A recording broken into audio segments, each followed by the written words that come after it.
Well, if you plan on voting in the Missouri primary, time is running out. Certainly is. The polls close in less than an hour, and there are some big races and amendments on the ballot driving voter turnout up. Political editor Mark Maxwell's here to show us what is at stake, Mark. At this point, if you haven't made up your mind, you're running out of time. Our voter guide is online, so if you're one of those procrastinators, you still have time to get to the polls. There should be a precinct near you. Our website tells you where that is. Just type in your address.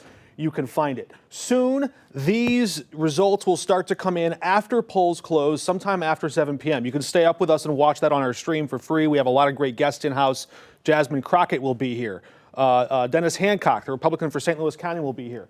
Let's go over some of the early returns. Right now, and this could really be a huge factor in the Democratic primary for St. Louis County Executive. Right now, in parts of North County, we're seeing, as of 4 p.m., about a 13% turnout. Now, it picked up between 1 and 4 in the afternoon. We saw more voters getting out, and that after-work rush could drive that number even higher.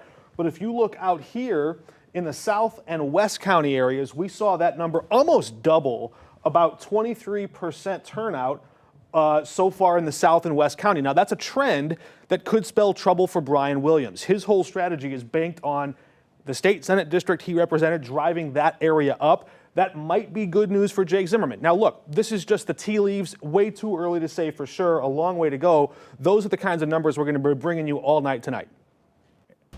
On the top of the ticket for St. Louis City and County is the race for Missouri's 1st Congressional District. The top contenders, incumbent Wesley Bell and his predecessor, Cori Bush. Bell unseated Bush in 2024, and now the pair is facing off in another primary election. We have team coverage of this race, but first let's head over to Laura Barcheski. She is at Wesley Bell's watch party downtown. Laura. Mike and Kelly, we are at the Marriott St. Louis Grand downtown, where Wesley Bell's team is busy setting up for his watch party here, and they're expecting supporters to start filing in after 7 o'clock. We caught up with Bell at the polls earlier this morning in St. Louis County. It's been a grueling campaign balancing the election trail with his day job as a freshman congressman, and during his first term in District 1, Bell has leaned heavily on his prosecutor roots, sponsoring legislation primarily focused on crime and law enforcement and government operations. Today, he's tuning out all the noise. Bell declined to talk about his main opponent, saying his only focus right now is finishing this race strong. We are very confident. We're feeling very good. I don't like to even talk about polling, but our polling was so good we didn't even want to talk about it. But at the end of the day, the voters are going to have the final say, and I hope that they support us and we can keep doing this work. We probably won't hear from Bell again until after this race is called, but we will certainly hear from his supporters who will be here very soon. For now, I'm going to send it over to Melanie Johnson, who is over at Cori Bush's watch party. Melanie.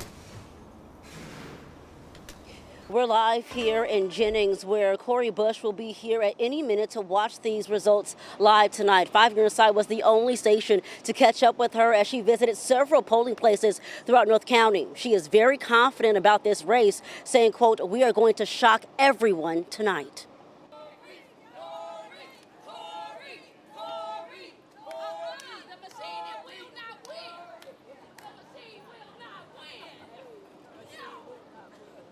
Supporters chanted Cori Bush's name outside the Natural Bridge Library in North St. Louis this afternoon.